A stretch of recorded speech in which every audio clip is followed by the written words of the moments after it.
Welcome back, ladies and gentlemen, to a lot of basketball.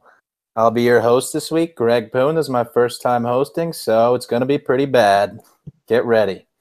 This week, I'm here with Jake. Usually the two-man pod with me and Jake is the best you can do, but we decided to make it a little bit better. We got a newcomer, my college roommate, Trent Beelan. Trent, how you doing? Doing great. Thanks for having me. Thanks for coming. Jake, how are you? That was just an electric opening. We've got Greg admitting he's going to be bad right off the rip. I love it. I'm excited. We missed everyone last week because it was turkey season or whatever. But I'm excited. The NBA season's in full swing, and that's the show. And thanks for coming. We will see you again in 3 weeks. All right, so I'm going to start us off with some news that came out today. Blake Griffin is supposed to be out for a couple months. Doc Rivers said he saw him get injured, and it didn't look good. So the Clippers were already struggling. I think they lost like 8 or something in a row, maybe more than that. Lost the Knicks, who are a really good team, so that I didn't mean that as a negative thing. They used to be. But they're actually only about, I don't know, a game or 2 games out of the playoffs because the 8th seed in the West isn't really doing too hot. So they still had a chance with Gallinari coming back and with those – they still had Blake and DeAndre, but now Blake's out. So what do you guys think about the Clippers' outlook now? Let's start with you, Trent. Let's see what you got. Bring it. Well, did you guys see that when after he got hurt, was it Doc Rivers said someone fell into Blake's knee and he didn't realize it was his own son, or just didn't notice it was his own son because Lonzo knocked him into it. But this is classic Blake Griffin, though. I feel like every year something terrible happens to him, and they all seem to be somewhat incidental outside of the time he punched that guy in the face and broke his hand. But it's every year he gets hurt again and again. And this is the risk that the Clippers took when they signed him. They knew this guy's injury prone all the time. This guy's always hurt. We always have him out. And they used to be able to have Chris Paul to hold down the fort while he was out, but now they don't. And Beverly's out, and T. Dosage is out, and Gallinari is out. And they're sitting with Blake Griffin, Austin Rivers, and Montrezl Harrell, who, I like Montrezl Harrell. So maybe he's the future of the team.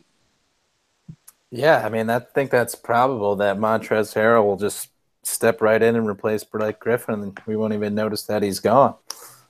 I mean, I'm here to tell everyone that that's not going to happen.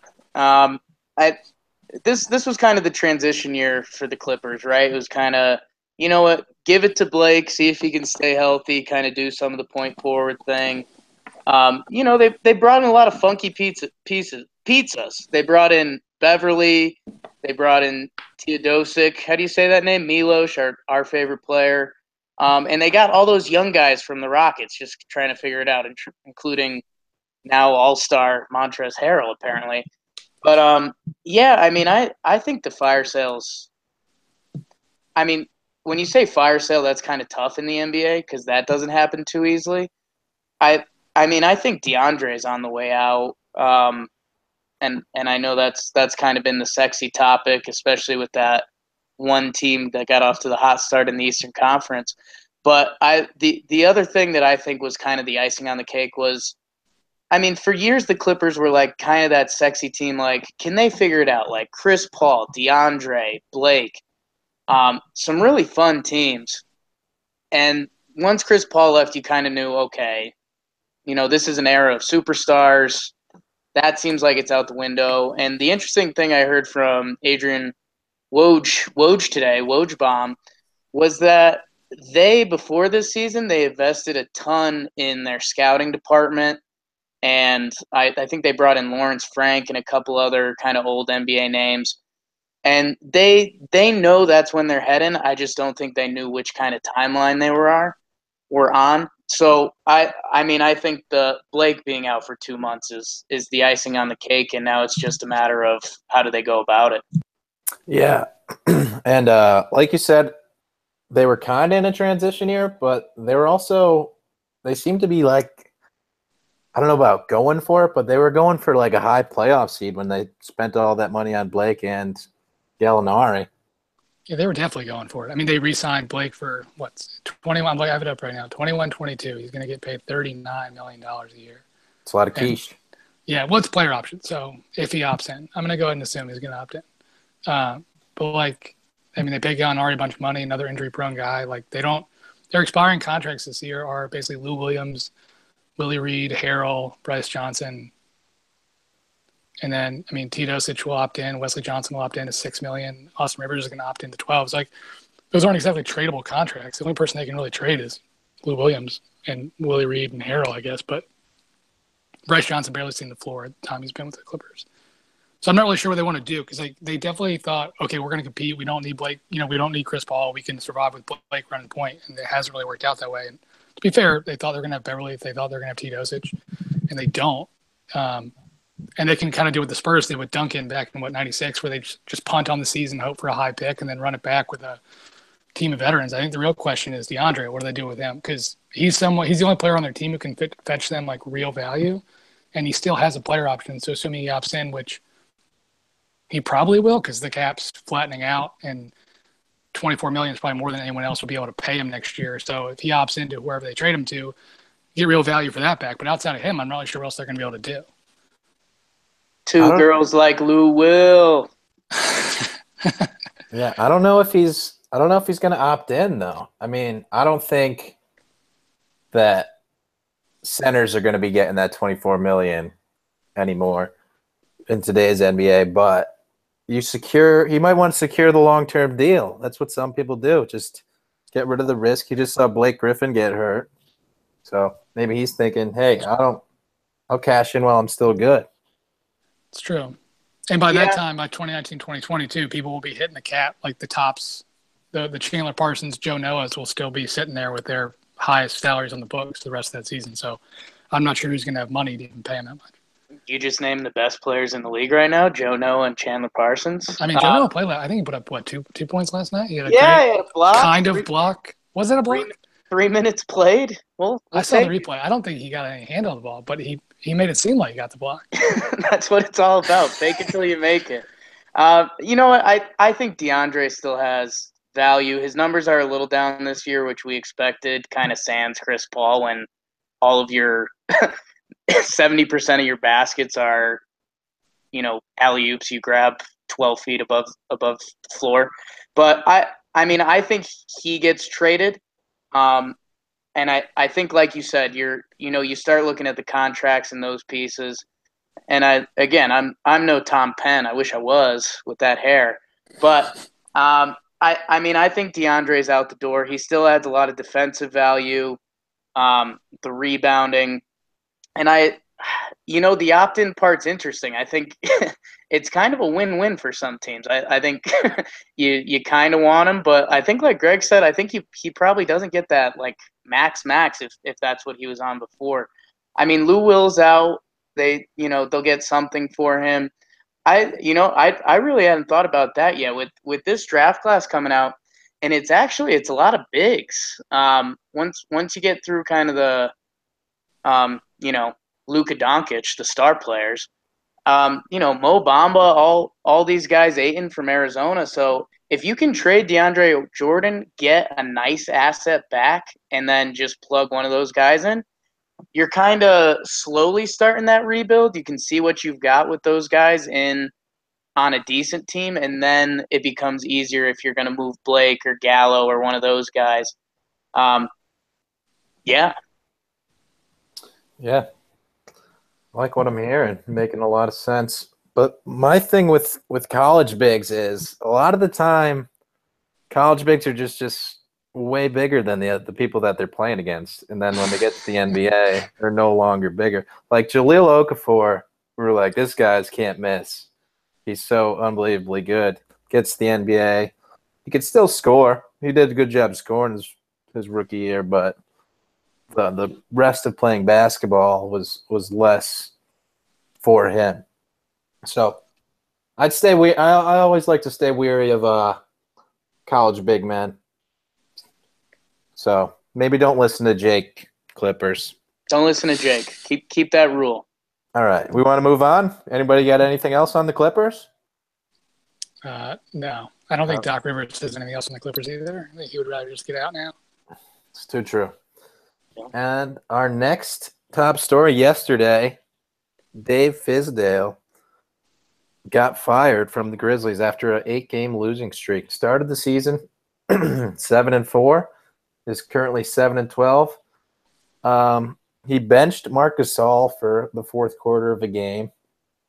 Mike Conley got injured and he's out for a couple months, which had a lot to do with the losing streak. But sorry, Dave, you're fired. He went 43-39 last year and 7-12 this year. Those was only 2 seasons, so maybe premature. I don't know what Memphis is thinking.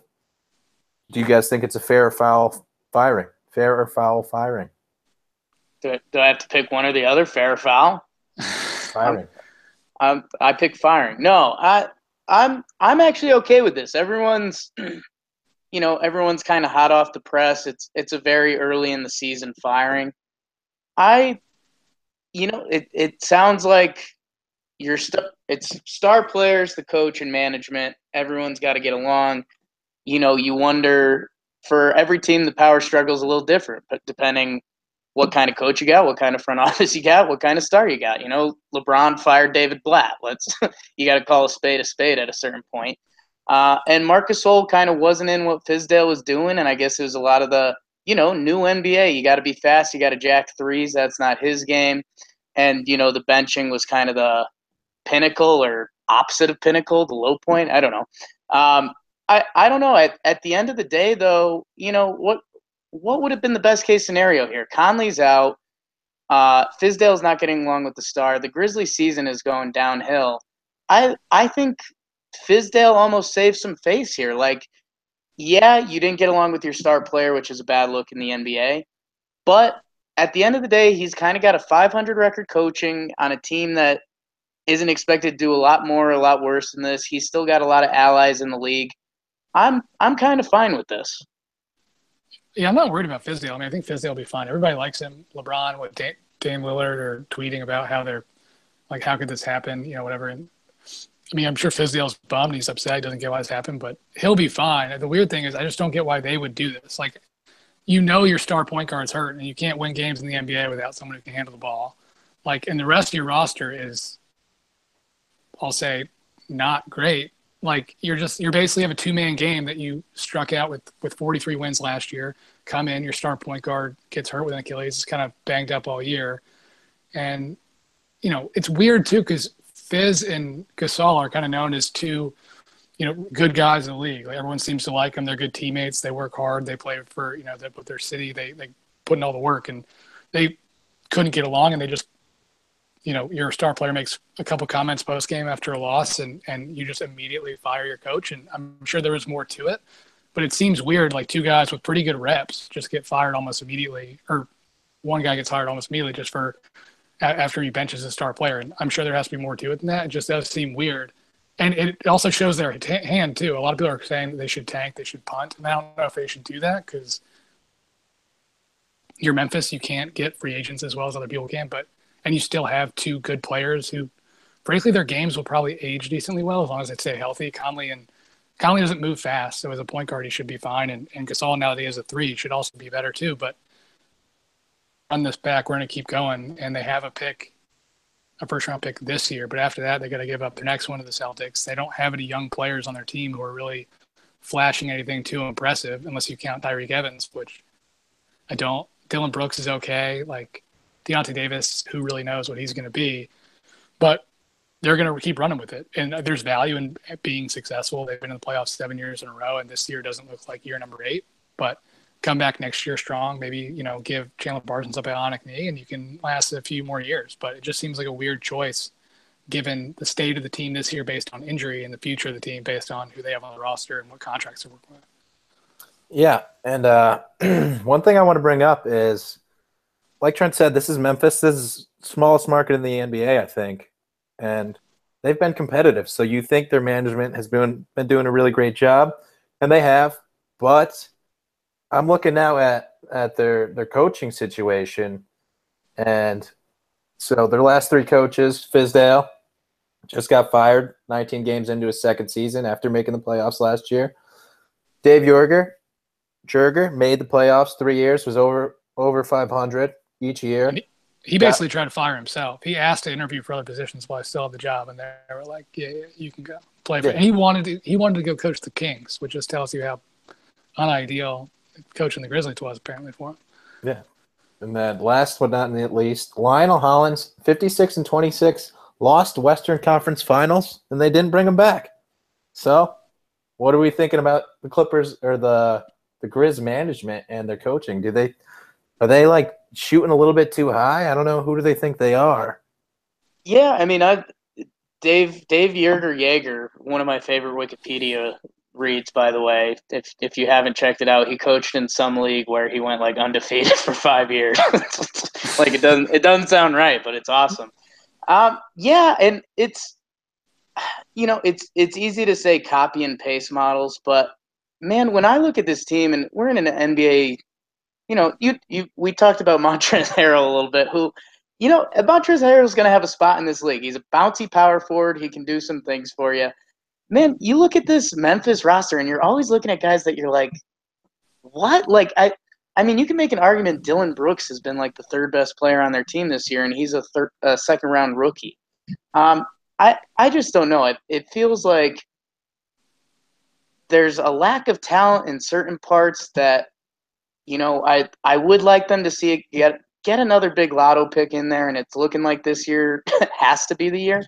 But the other big news in sports today was the University of Tennessee and what a mess their hiring their coach process has been, and it's because Tennessee has this feeling like they're a historic program, this, that, and the other, but they really haven't been in about 2 decades. So I don't know.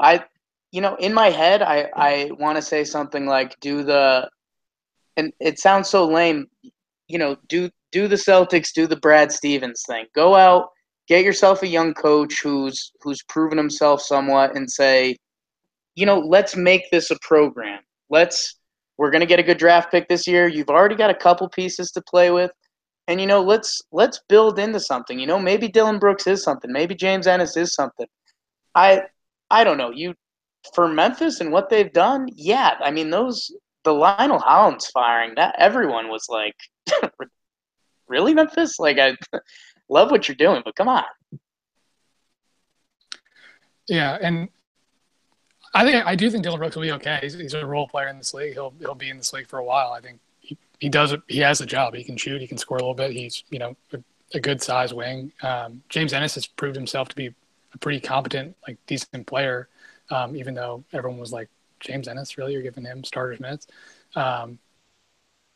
Which is, I think, the crazier part too. They've had all this coaching turnover. They don't seem to be very patient. There was a rumor that Robert Parra tried to fire Dave Joerger 5 games into his tenure as head coach. And like, that's just, if you're going to be that impatient, you have no chance to ever be successful as an NBA franchise. And the fact that they've made the playoffs 7 years in a row means, like, the grit and grind era of the Grizzlies, whether it's Conley, Gasol, or if you want to include Tony Allen and Zebo with them too, like, they made something and won in spite of any sort of ownership issues, any sort of coaching issues. You're like 3 coaches later, they're still, in a lot of ways, a very similar team, kind of grinding out wins, really slow pace.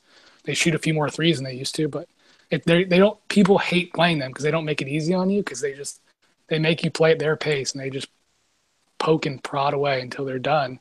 And we'll see what Ivan Rabb becomes. We'll see what I'm trying to think of who else is on this team. I'm like, that's basically it. JaMychal Green, I guess, is an expiring contract.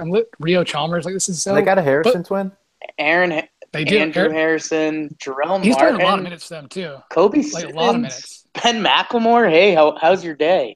And you never know. Like, so they're developing well. Whether it's the culture, whether it's Gasol and Conley, like, they've hitched themselves to something pretty good. That is, they're not going to win the title, but 12 teams have won the title since 1980 or whatever. Maybe it's 13 now, but it's like very few. This is not 29 teams lose every year. Like, being a team that makes the playoffs every year, I think there's value in that, especially in a small market where you can look at Philly and be like, oh, they're poised to be the next champion, but you got to face the Celtics, you got to face Golden State, you're always going to face the Spurs. Like, the Sixers will probably have a good run with this team, but by the time it's all said and done, like, who knows if they'll have won anything.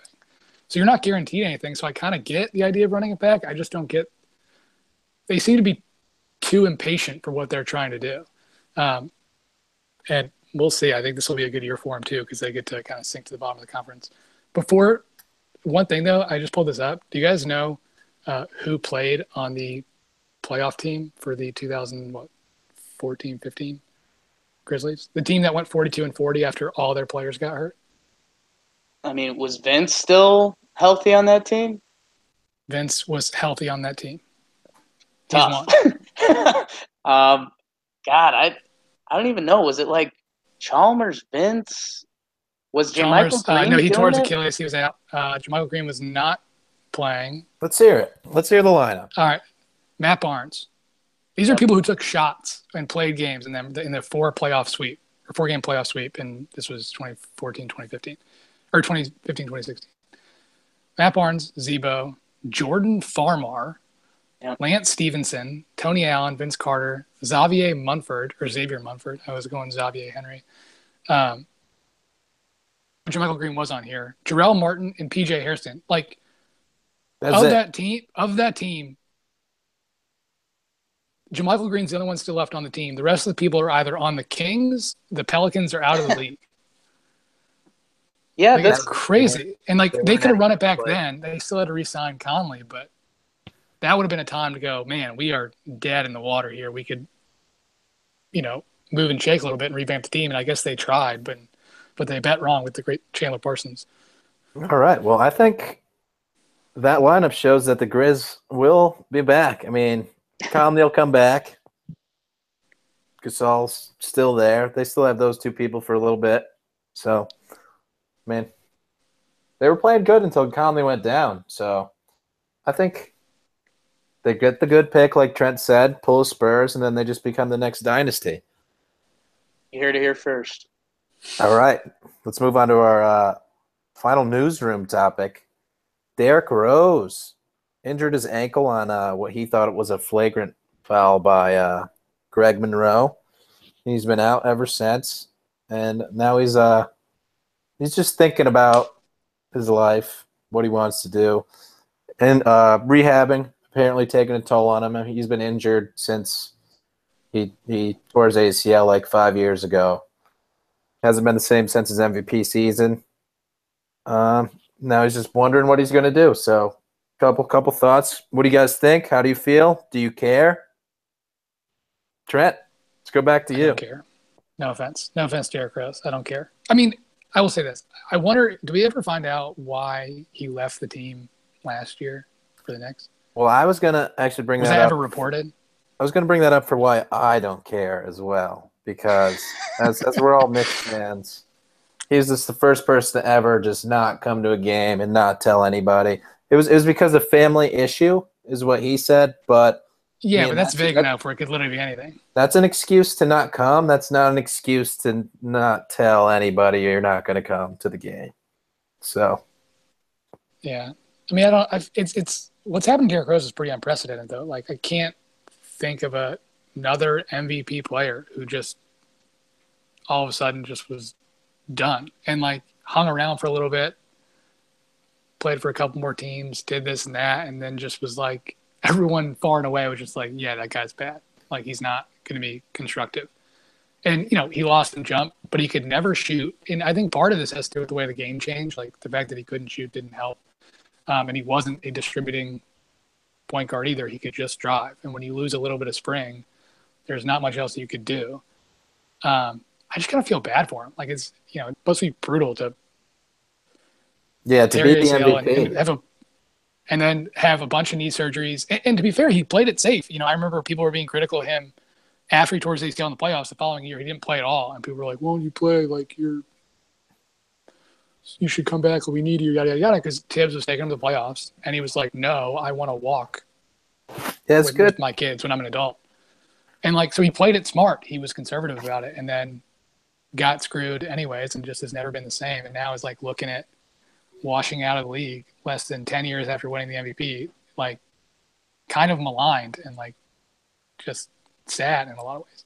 Yeah, and also one thing before I let Jake take over, I'm pretty sure that every MVP is in the Hall of Fame until Derrick Derrick Rose. Rose. Oh man, So, that's too bad. Jake, Well, let's see what you got. He'll be in the Hall of Fame. It's just going to be one of those basketball lifetime things because he's about to do a Starberry. He's going to go to Asia and just dominate for a while. I think that's the only card he has left. I'm pretty sure. Like he's the only one that hasn't come to grips with the fact that he's a backup NBA point guard now.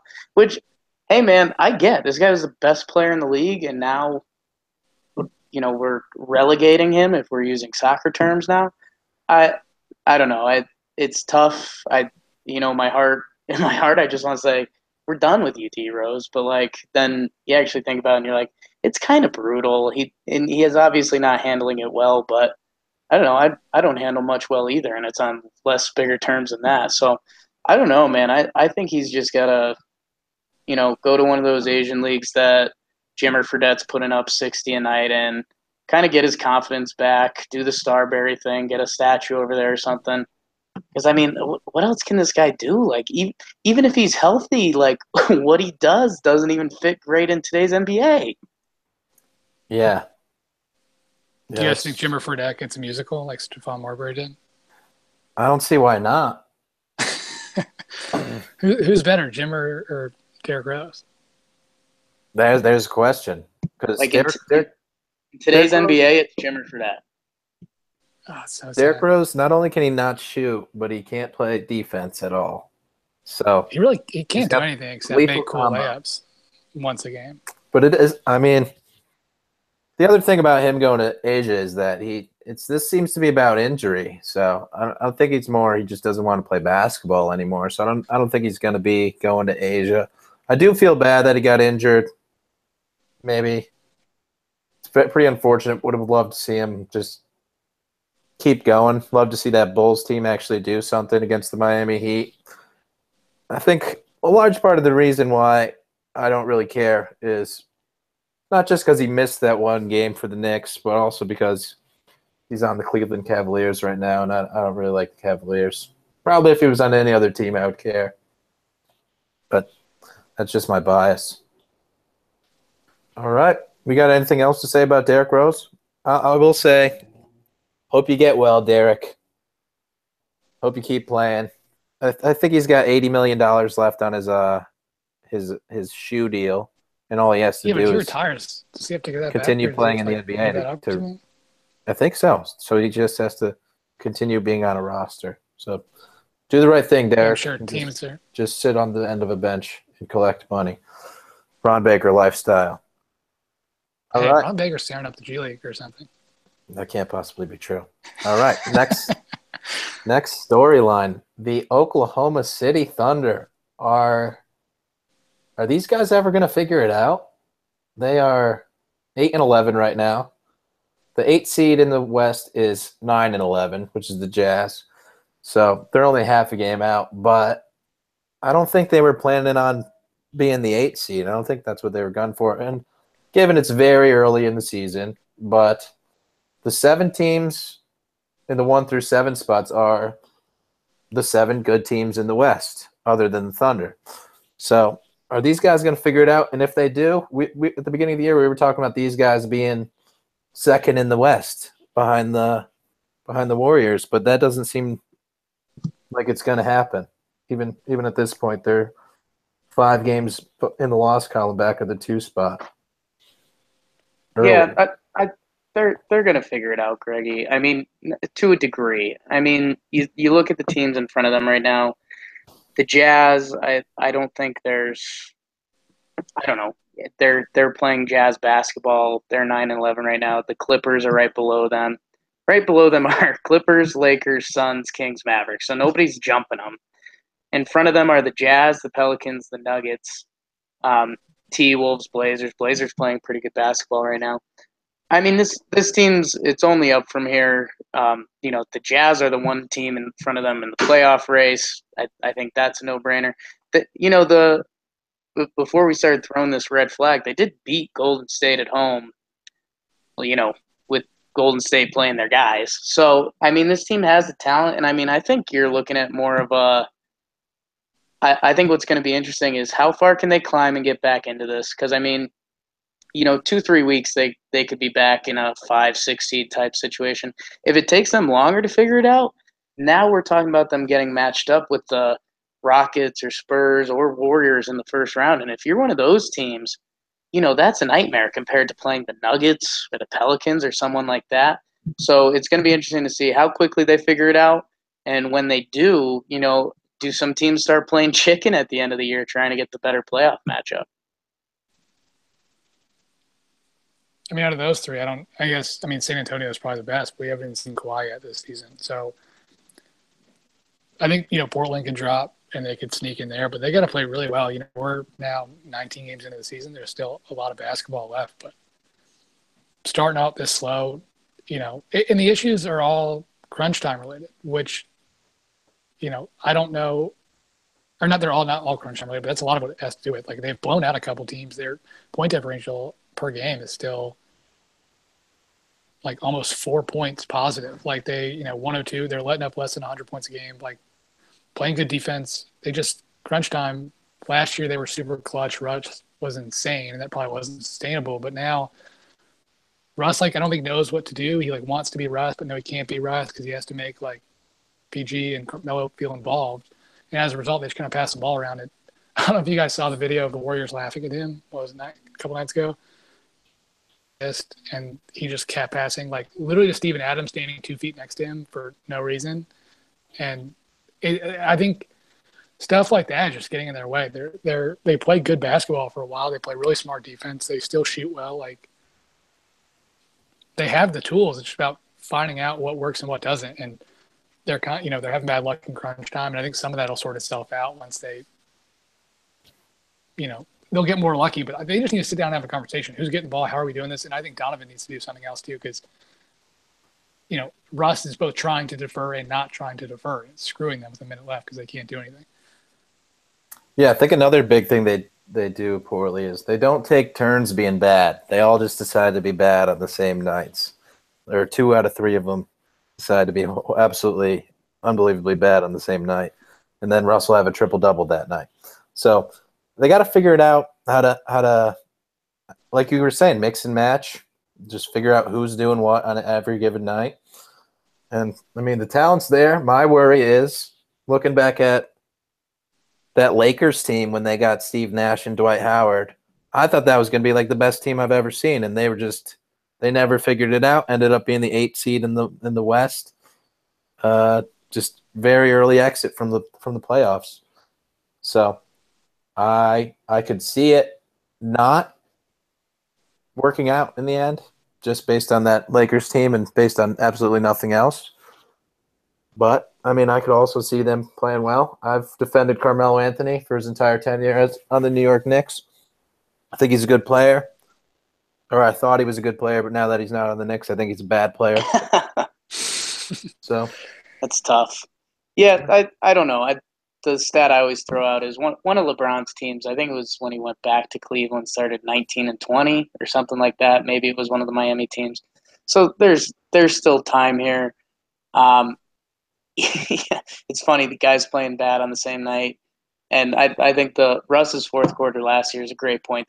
There had to be a leveling out. He was kind of ridiculous last year. Nice. Don't give me credit for that. But well, I don't know. They're going to be okay. They're going to be in the playoffs. I don't think this can blow up because everyone thinks Melo's going to opt in next year. I mean, Paul George is the huge question mark. I mean, I don't think it could possibly get bad enough that they'd move Paul George. I guess Donovan's the question mark. Does anyone think they'd give Donovan the axe? I don't think Presti's a reactive guy. I don't think he is either, and I don't know what Donovan's contract situation is. If it's, OKC doesn't like to spend money as it is, so they're fairly conservative in the way they spend money. So I don't think they're going to fire a coach unless they feel like they have to, and I don't think coaching necessarily is the issue. And whether it was Donovan, whether it was Brooks, it's Russ's team, and this is just kind of how it's going to go. And you take the good and the bad with that. He's going to get you the playoffs probably, but you're going to also have to deal with his stuff. I don't think they do trade Paul George. I don't think they trade Melo either, but since Melo already waived his no trade clause, they can trade him. And having just gotten burned by Durant, I think OKC was totally fine trading for Paul George and giving up Oladipo instead of Sabonis. Obviously, it looks not great now because Oladipo and Sabonis are playing really well, but I think they're okay doing that. They took a flyer on Paul George. Maybe we can lock them both in, and this will be totally worth it. If not, we clean cap on a $20 million Oladipo deal we didn't want. And, we got rid of a stretch 4 young player who's proving to be more than that, but at least in their system wasn't amounting more than a couple threes and 0 free throws a game. I don't think Presti wants to take the risk of losing an asset. And if Paul George isn't going to re-sign and they continue to struggle, and if they're sitting around the 8 seed, maybe they do trade Paul George. Maybe they do trade Melo because they can just say, we'll trade you, we'll get some assets back, and then we'll be able to restart next year and try to build a more complete team around Russ instead of shoehorning stars who maybe don't necessarily fit with him. And I don't necessarily think Paul George and Melo don't fit. I think they could fit. They just haven't fit yet. But if you can get an asset back for a player you don't think is going to re-sign with you, I don't see – and if you don't think you have a shot at making the title, I don't see the reason not to trade him. Yeah, definitely Melo too. I could see them, like, even if they were fringing it, try to turn Melo into like 2 rotation players because they got no depth. They got Jeremy Grant is like one of their players. I was watching a game and Alex Abrinas is like a crunch time player on their team, and he shouldn't be in the NBA, to be honest with you guys. I mean, he could be. He could have Ron Baker's spot on the Knicks bench, but that's about How dare you? His talent level in the NBA. Ray Felton. Ray Felton, the backup point guard. All right, let's get off the bad stuff and move on to the good stuff. The Cleveland Cavaliers started out cold. They were 5-7, which is under 500. They are now 13-7 on an 8-game win streak, and they currently lead the Miami Heat 75-49 at halftime. And Kevin Love scored 22 points in a big first quarter. So, are these guys back? But before you answer that, I'm going to read you off the teams that they beat. The Mavericks by 7, the Knicks by 3, the Hornets by 8, the Clippers by 5, the Pistons by 28, the Nets by 10, the Hornets by 1, and the 76ers by 22. So they got 2 good wins in there. They blew out the 76ers and the Pistons.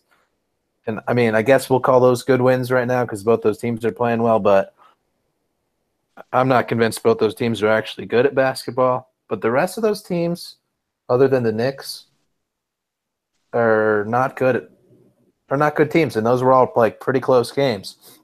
So I'm sure they're blowing out the Heat now, I guess. Yeah, they're blowing out the Heat now, who are also starting to figure it out, but they have not entirely figured it out, I'll say. But I mean, that's a good schedule, and they've taken advantage of it. But they have not played anybody who you would think would actually be in the hunt for anything. So, are they back? Are they back? Trent? I mean, they're back as they have LeBron, and that's all that really matters in terms of getting their way through the Eastern Conference Finals. Or getting to the Eastern Conference Finals. I guess we can discuss talking about how good we think the Celtics are, but I mean, they have LeBron, and it doesn't really matter who if you put shooters around them, the defense will get slightly better in the playoffs. Hopefully they'll make more shots. I think Dwayne Wade isn't great by any means, but he's crafty, in a word. I mean, and we'll see what happens when Isaiah Thomas comes back too. He's not helping their defense at all, but at least he's not Jose Calderon, who currently is their only point guard on their team, because their backup point guard is basically Dwayne Wade. They have work to do. I don't know if they have a move to make. I don't see them trading that Nets pick for anybody because, I mean, I guess maybe they would for Paul George if he became available, but I don't know if the Cavs want to do that. If they don't think they can beat the Celtics, if they don't think they can beat the Warriors, if they think LeBron's going to walk in a year, which he very well might, given, your team is a bunch of 37-year-olds, Ante Zizic and Cedi Osman. I'm not sure what else you're looking to do. And if he's going to walk, then they need to have something to restart the franchise with. And they can re-sign Isaiah Thomas and keep Kevin Love and get a top draft pick and be sitting there looking, or at least competitive in the East. But I guess that's more of a separate issue. At least in the meantime, they'll be hot now. They'll probably slow back down again around the All-Star break, and they'll end the season strong, and they'll make a hard push for the playoffs because they have LeBron, and we'll see what happens when they get to the Eastern Conference Finals. Yeah, LeBron's a big fan of calling himself brilliant, and I normally shy away from that, but I'll feed him a little bit here because even when they were doing their slow start, they were beating like the good teams. Like they beat the Celtics opening night. They beat the Bucks. Who else did they beat? They beat the Warriors. Beat the Wizards. I don't think they beat the Warriors. Yeah, not the Warriors. Excuse me. I was thinking of the old Washington Bullets. I just combined that team name. But it's kind of funny. Like you wonder if LeBron's like, you know what, the nights we're playing the guys that are kind of meh, let's try some different stuff or something like that. I don't know. Like I feel like now I'm giving LeBron too much credit. Like I think it's just not bringing it some nights. I think Trent had the best point with the Cleveland Cavaliers have LeBron James, so that's huge for them. And yeah, I think what you're going to see is they're going to keep tinkering with stuff. I don't know if they have a game plan seeding wise, if they care. I think they still don't because of the LeBron factor. I would say the thing to watch out, I think they're going to keep playing good basketball. I think they're starting to figure it out. Their 3-point shooters are hot. When Korver has a good night, it feels like that team's really tough to beat, which I mean, getting Kyle Korver an open shot is pretty easy to do, again, with that LeBron guy. So I don't know. I think it's going to be Cleveland's going to do Cleveland things. If they want to win the East, they can. If they don't, they won't. The thing that's going to be interesting is when IT comes back, how much of a focus are they going to put on just like getting him right? Because he's like, help me, Obi-Wan, you're my only hope. That's what they're banking on right now. So that's kind of what to watch for in Cleveland. Yeah, I mean I mean LeBron's a beast, and the other guys, when Channing Frye can come in and go 3 or 4 on threes, like stuff like that, like that's just crippling if you're the other team. So yeah, and a couple things. They lost the win over the Celtics opening night. I think we could probably just throw that out the window for obvious reasons. Second, they have won 8 in a row. And I know I was complaining about who they've played, but they didn't lose any of those games, so can't really complain. Then the third thing, though, is the first 3 quarters of that Knicks game a couple weeks ago, the Cavaliers looked absolutely unbelievably bad at basketball. And I haven't really been watching them play ever since, and they've won 8 in a row, starting with that game. But those Cavaliers, they looked really, really bad. And if their shooters aren't hitting every single shot, and in the playoffs, people are closing out. No, people aren't going to leave Kyle Korver. I know he can run off screens with the best of them, but he's not going to have the same spot up shots that he's been getting without running off screens. So that's something to look out for in the future. And my next question is, can the Celtics hang with these Cavaliers? Celtics are obviously the best team in the NBA right now by record, maybe not by who you would not want to play, but they are 18-4 with the best record in the NBA. They have the best defense in the NBA. They have the best coach in the NBA, maybe, other than maybe Popovich. Hornacek, you mean? Other than maybe Hornacek. So are we ready to believe that these Boston Celtics, even without Gordon Hayward, could do something in the playoffs? Could they make it to the NBA Finals? Well, Greg, I'm gonna, I host sometimes when we do Talking Knicks and ALOB, couple different pods. So I love the segue game, and I think something that you just mentioned, playoff basketball is different than regular season basketball, and I don't know if there's another comparison in sports that really lives up to it, but like you said, Korver's going to get tougher shots in the playoffs, and I think that's a fair assessment. you just don't know to what degree. It depends on game plans, defenders, et cetera, et cetera. I mean, some of the guys that get buckets on a regular basis for this Boston team, like when it comes playoff time, like do we really think like, my boy Tias, if that's how you say it, is going to get buckets? I mean, Daniel Tice. I think yes. Tice. I think it's Tice. Tice. No disrespect. I mean, the dude went like he just has these casual games where he goes like 6 for 6, and you're like, oh, Tice got us again.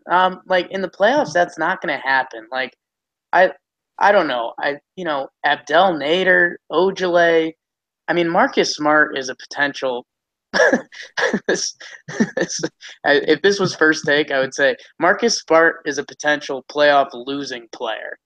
Like I realize he's going to play Mad Dog defense, and he gets the energy going, but he can also give you a 3 for 12 real quick. So I just don't know. I mean, Jaylen Brown has been balling. Tatum's got to hit a little bit of a rookie rut at a certain point, and at the end of the day, he's still a rookie in the playoffs. We when you look at the advanced stats, Al Horford's the best player in the league. Me and Greggy are eye test guys. He's not. I don't know. It's the LeBron. I mean, right now it's going to be the Celtics in Cleveland, and if anyone had to put money on it, you're taking the Cleveland Cavaliers. I think I will say the one thing that even LeBron might underestimate is, you get a Boston fan base going. Those people get rowdy. They get intense. The Garden's going to be rocking. But I don't think LeBron fully gets little brother Kyrie. I could see Kyrie having some nights where he, you could be looking at 50-point playoff games. And then, you're going to see LeBron do that thing in his eyes where it looks like he kind of turns into a robot, and then he's going to start doing stupid things to them. So until that happens, I mean, just looking at their box scores, again, give tons of credit to Brad Stevens, but looking at their box score on like certain nights is just wild. I watched the game where Aaron Baines was their leading scorer, and like again, playoffs that ain't going to travel. So that's my Celtics rant. Yeah, I'm King Celtics hater. No, I don't know. They'll be good, but LeBron. All right, I got a couple quick things to add.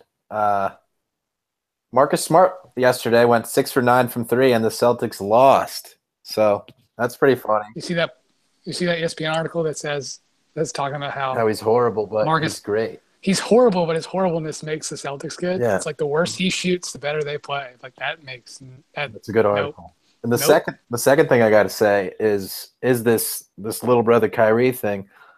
I think Kyrie's going to play like he hit the game-winning shot of the NBA Finals against the best team ever, and LeBron got all the credit. He's probably going to play with that chip on his shoulder. So I agree with Jake. Watch out for Kyrie. He's a really good player, especially when the lights are on.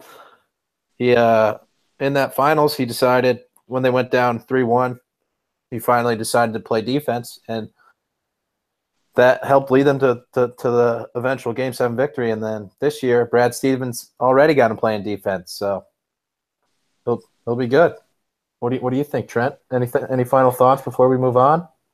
I mean, I tend to agree. And at the end of the day, until someone proves they can beat LeBron in the conference finals, then I have no reason necessarily to believe that anyone else is going to beat them. I mean, he's been in the finals 7 straight times, and I don't think he or anyone on the Cavs believes it's going to be anything else but an 8th. But to the Celtics' credit, they do have 2 things Cavs don't have, and one of those is great coaching. And that's no offense to Ty Lue. I think Ty Lue's a decent coach, but you're playing LeBron 38 minutes a night on a team that is still struggling sometimes to squeak out wins against ungreat teams. And that's because you don't have anybody else on your team who can help them out. And IT will help that. But, they're so if you go to the playoffs in the finals 7 straight times, these guys are tired. They're all tired. And LeBron claims he's not. He says he's fine. And he says his minutes aren't an issue, but he has to play that many minutes because everyone else on their team is also old and needs to sit. And when you get 82 games into a season and there's no young players on that team to spell any of these old guys, I'm curious to see what kind of shape Dwayne Wade's in June. I'm curious in May. I'm curious to see what kind of shape Kyle Korver's in May. I'm curious to see what kind of shape Jose Calderon is in if he's still playing, and Jeff Green in May. He won't be. We don't have to worry about Jose Calderon. Yeah. he may very well not be on the team. But the Celtics, Kyrie, I don't think Kyrie's played his best basketball yet for the Celtics, even though the team's played really well. But they have youth and they have length and they have athleticism. And if you watched that Golden State Celtics game the Celtics won, Jaylen Brown was a terror and was harassing everybody. And if they work hard and they play hard and Brad Stevens coaches them up, I don't necessarily know the Celtics win because it's hard to stop LeBron when LeBron wants to impose his will. But they're going to steal some games. And if they start shooting well and Marcus Smart goes 6 for 9 from 3, I know they lost the other night when he did that, but I don't see a reason why, if things come together for the Celtics and everything coalesces how it's been so far, the Celtics is just as much as a team to beat as the Cavs. And I say that knowing that the Cavs are still the team to beat, but the Celtics are making every reason to doubt that that's the case and will continue for an 8th year. Yeah, and one thing that kind of hurts your brain to think about is that these teams made it they made that Kyrie for Isaiah Thomas trade. So in one game last year in the playoffs, the Cavaliers beat the Isaiah Thomas-led Celtics by 44 points. So is Isaiah Thomas, I know he led the Celtics to the conference finals, but in the East when there weren't really that many teams, but is he a playoff player if his team can lose by 44 points to these Cavs? How much did Kyrie have to do with that? Was it all LeBron? It hurts to think about because you're making one argument for one team, but it's also the same argument for the other team. But that's why I think Isaiah is such an important issue for the Cavs. If he can come back healthy, that's a big thing for them going to the playoffs. It doesn't help their defense at all, but neither does Jose Calderon. But it gives someone else for LeBron to give the ball to. Without Isaiah Thomas, that team is LeBron and a bunch of guys who can shoot threes. And that's it. And they're old guys who can shoot threes. But if they're not coming off screens well, if they're not hitting their shots, it's not like that team's going to shut you down on defense when all they have is LeBron. Even someone else, and that is why they can beat the Celtics by 44 because they had Kyrie to spell them. And I don't think Isaiah Thomas – I do think Isaiah Thomas can do something similar to that, but they're going to need him big time in order to survive. So someone else can score if LeBron's on the floor or if LeBron's not shooting, or just to give them another option to make it harder on the defense. All right. Well, let's move on to our final topic of the night. The Houston Rockets are the best team in the Western Conference. They've won 12 out of their last 13 games. Are they the real deal? Can they beat the Golden State Warriors? Chris Paul just came back. In his first game back, the Rockets scored 90 points in the first half against the Phoenix Suns. They can score the basketball. No questions asked. Can they play defense well enough? I mean, Chris Paul is an all-NBA defender. James Harden is all-NBA not defender. So can these guys hang with the Warriors in a 7-game series? Are they the team in the West that you would pick to face the Warriors in the conference finals? Jake. It's tough, right? Because you almost have this I don't know, with Houston, you need to see you expect the worst and the best at the same time. If Houston were to get the 2 seed and get matched up with OKC as the 7th seed, you'd be like, Jesus, Houston, don't blow it against OKC. And then you'd kind of expect they would, right? They just don't. There's part of you that feels like they don't have that clutch gene, whether you want to blame it on Harden or supporting cast in past years. This year, they've got Chris Paul. But at the same time, you're saying, man, if Houston got the Warriors, they might be able to do it. So, you're saying this is the team that you think could get upset pretty easily, or this is the seed that can kind of take down the team that could take down the NBA. I mean, right now, I love it. I mean, I just love I mean, this sounds kind of dumb, but like efficient basketball. This, I guess racking up assists and stat numbers. I know Greg and I were obsessed with the 2000s point guards that put up stats and didn't do anything, like Baron Davis, Gilbert Arenas, those guys. Like, Davis. yeah, I mean those. That's what basketball. That's a lot of basketball. But I mean, James Harden casually over 20 games, averaging 31, 5, and 10. Greg, you mentioned what Chris Paul did. He's over the past 2 weeks, he's leading the league in assists. Only in the past 2 weeks, Chris Paul, 5 games, 12 points, 11 assists per game.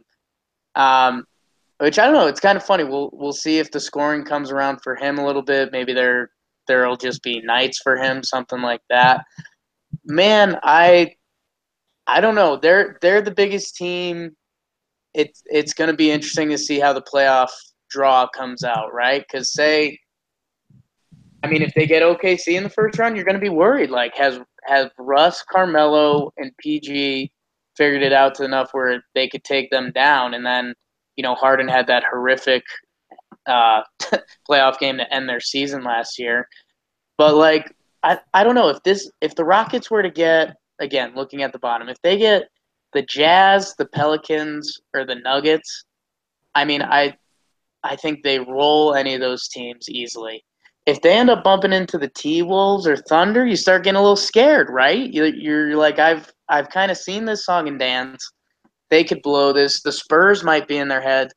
God, that Warriors series would just be awesome. And Steph Curry got so much love that now he gets hate, and I like making the comparison that, if you switched, when you start playing if you switch guys in the NBA, like if you switch Damian Lillard and Steph Curry, what really happens? You miss a couple fancy passes? I don't know. I could see Chris Paul and James Harden really taking that to heart. They're an absolute threat. I think it depends, unfortunately for them, and maybe they'll play me out of this psyche. It depends what their draw looks like. All right. I could see that. And one thing to think about is the Rockets 2 years ago, or maybe 3 years ago, were in the Western Conference Finals against the Warriors. I think it was 3 years ago, because then the next year they were the 8 seed again. And then last year they were the 3 seed in the East, but they were also the 3 seed in the entire NBA. They had the third best record in the league. And they added Chris Paul to the third best team in the NBA. So that's got to mean something. They have to be somewhere up there, I would imagine. I don't know if they can win, but 3-pointers are very painful, and they worth more than 2. Yeah, they fire them away. They shoot, I think, over 50% of their shots are 3-pointers. So, Trent, what do you think? And Greg, if you remember, 4 years ago was the year that Josh Smith and Corey Brewer took down the Clippers in game 6 or was that game 7? And James Harden was on the bench the entire time. Yeah, that was great. I don't think Rockets fans will ever forget that. And it didn't help last year when in their last game against the Spurs, he just basically disappeared. And I forget what his stat line was, but it was bad. It was not great. And I think I like to think those games are anomalies, but it's weird that those 2 anomalies came in the biggest possible games.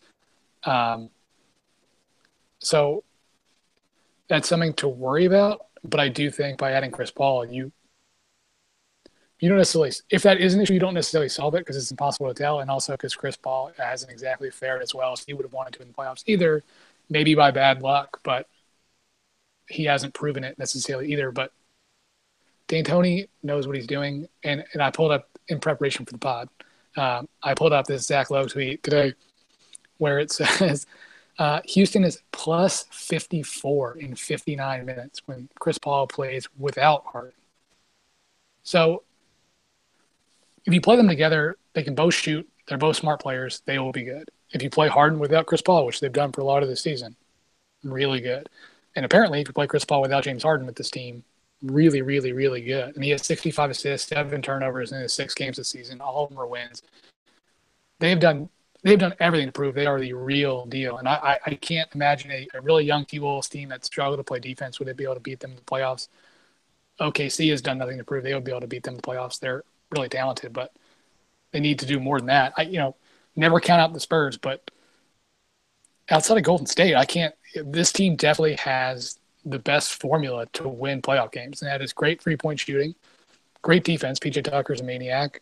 Mbah Mute is a maniac. Clint Capella's great at blocking shots. He's down there running the round, and he does his job. He's not looking for post touches. He just does alley-oops, defense, and blocks, and that's all he's doing down there. And assuming Chris Paul and Harden stay healthy, assuming James Harden doesn't fall apart, once again, playoff basketball is different than regular season basketball, but they're playing the kind of games where I think this will travel. I think this will be successful in the playoff model. And they have not great depth, but they're deeper than they thought. You forget Eric Gordon and Ryan Anderson are still on this team too. They got a lot of bodies they can throw out there. And they may be a team that still has a move left to make to add another piece. Maybe they bring Lou Williams back. Maybe they try to bring another if the Clippers decide to trade him, maybe they try for another defensive player, another backup center. We'll see what happens to Nene. The Gray Dreads still going at it. But I like this Houston team, and I think that they, outside of Golden State, they are the teams to beat in the West. And we still have not seen Spurs with Kawhi. Honestly, even though Kawhi is one of the best players in the NBA, I can see the Spurs having basically the same record today that they do with or without Kawhi. They just put it all together, and they got Brandon Paul going out there shooting 15 points a game and just killing teams. So Pop's being Pop. Pop don't pop. Whoa. All right, Jake, you got some final thoughts? Man, my final thought is I don't know. I've been giving Houston a lot of love. It would be great to see them do a lot of stuff just because Houston's the first team that going with how many threes they shoot, going into a given night, you kind of don't think the game's in your hands. We're Knicks guys. It's not okay, if Porzingis has a big night, Tim Hardaway Jr. plays well, and you can, if you can limit James Harden, you might have a game. It's no, they're going to shoot their threes, and if they go in, we lose. If they don't, I don't know. It's a weird mindset, and it's also the big man is becoming the dinosaur of the NBA a little bit. And Houston cracks me up because it's borderline rude. It's okay, Nene, Capella, don't care. Go in, do the same thing. I don't care which one of you's in right now. Just be big for a little bit. It'd be funny to see if teams start doing that. Just get 2.5 centers, make them do the exact same thing while everyone else jacks threes around you.